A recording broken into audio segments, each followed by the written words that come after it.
Kıyar mısın gözümün yaşına? Gelir misin söyle. Seninle ne güzel günlerimiz geçti, hatırlıyor musun? Senin elindeydi benim aşkım, şimdi göç olur diye korkuyorum.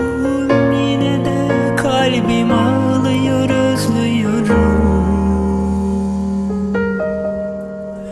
Yok, hala geç değil, seni bekliyorum. Nazlım, gel Nazlım.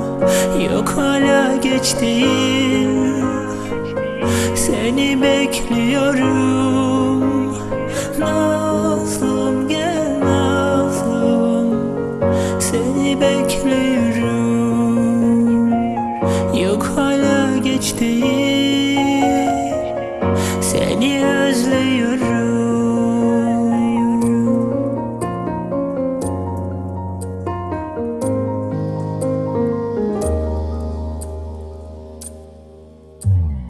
Görüşmemiz az vakit sürse de mutlu hissediyorum.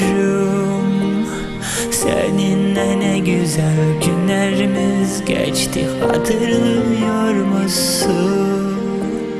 Senin elindeydi benim aşkım, şimdi göç olur diye korkuyorum. Yine de kalbim ağlıyor, özlüyorum.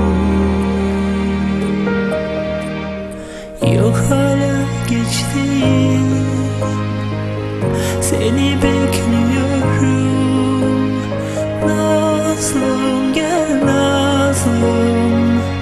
Yok, hala geç değil, seni bekliyorum.